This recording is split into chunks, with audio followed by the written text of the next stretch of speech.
Salut à tous, c'est Noxart. Aujourd'hui on se retrouve pour ma première vidéo qui va s'intituler comment moi je réalise une case webtoon.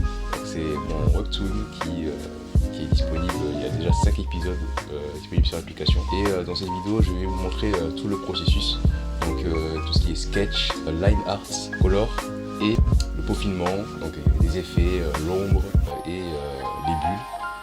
Et tout ça sur Clip Studio Paint.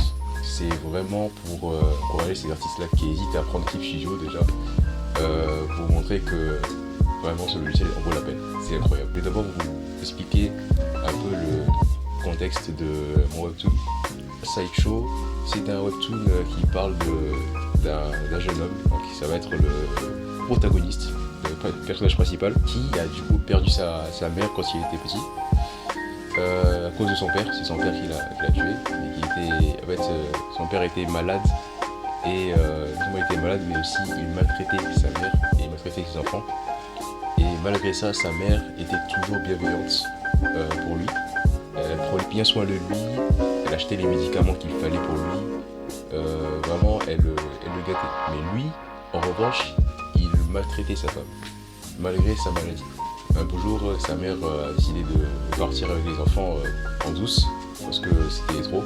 Mais avant ça, elle a voulu lui laisser des médicaments pour qu'au moins il s'en sorte derrière. Le père a vu ça, il s'est énervé, il a tué sa femme. Et au final, c'est l'oncle qui est arrivé, donc trop tard pour la femme, pour la mère. Mais il a pu sauver les enfants. Et donc c'est cet oncle-là qui a éduqué ses enfants. Donc ses enfants, il y a un frère, donc le frère et la sœur. Donc le frère c'est le personnage principal et sa grande sœur. Les deux ont été éduqués par l'oncle qui est maintenant un super héros. C'est sa mère qui a vraiment inspiré l'oncle à devenir un super héros. Et maintenant Nelson, donc le personnage principal, est inspiré lui-même à devenir un super héros par son oncle. C'est ainsi que Nelson va aller pas à pas sur le chemin de l'héroïsme. Donc maintenant je vais vous montrer comment je fais mon processus de réalisation d'une case webtoon. C'est parti.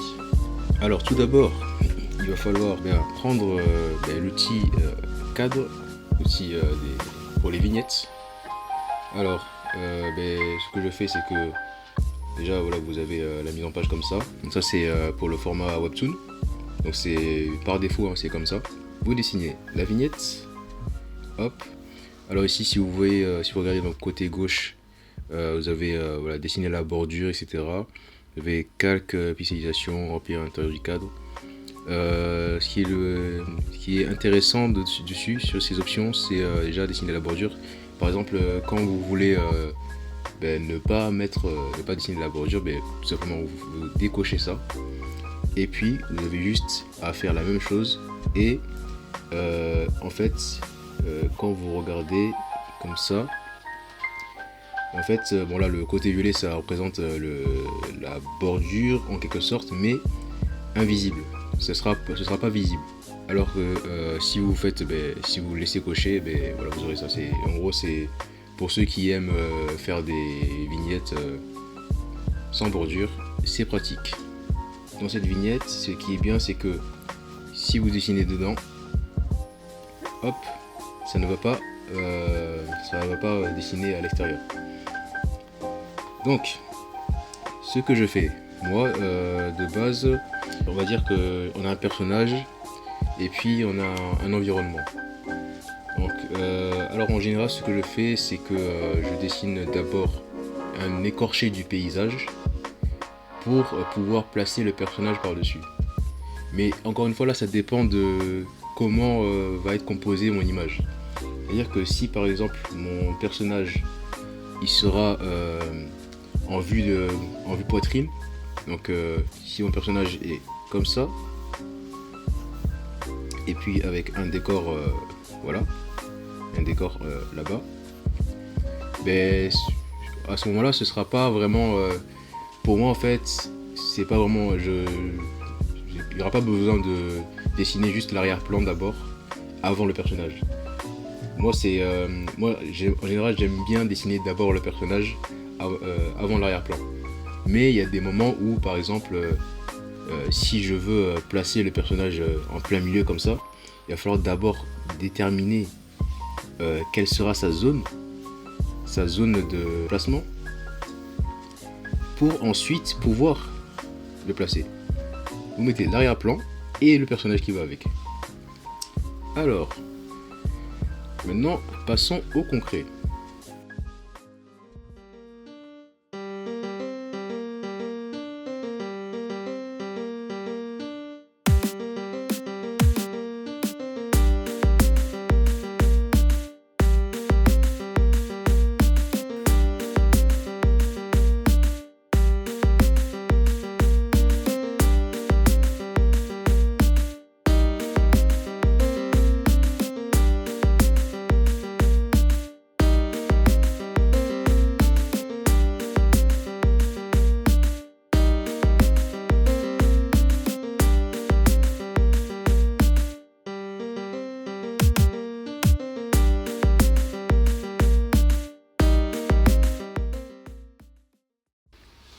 Donc là, je vais commencer à peaufiner un tout petit peu le sketch que je viens de faire, donc sketch de la base en gros.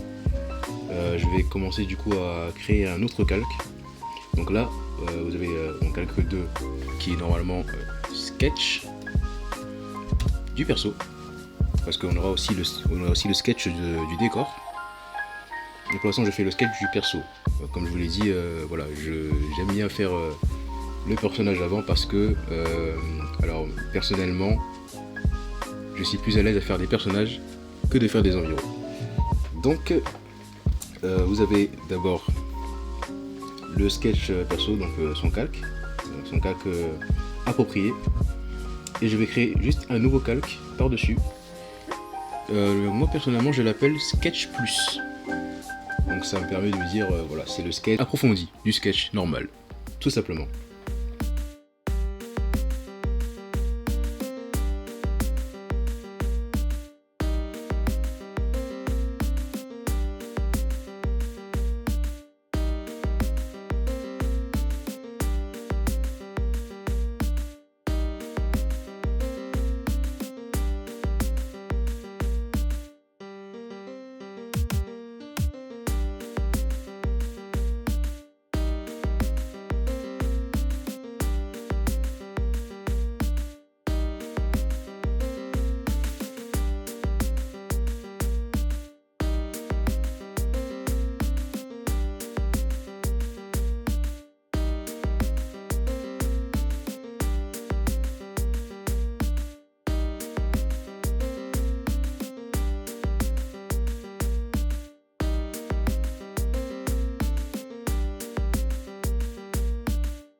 Et je vous remercie d'avoir suivi cette vidéo. N'hésitez pas à liker, commenter, partager, ça me ferait extrêmement plaisir. Et sur ce, bonne soirée, à plus.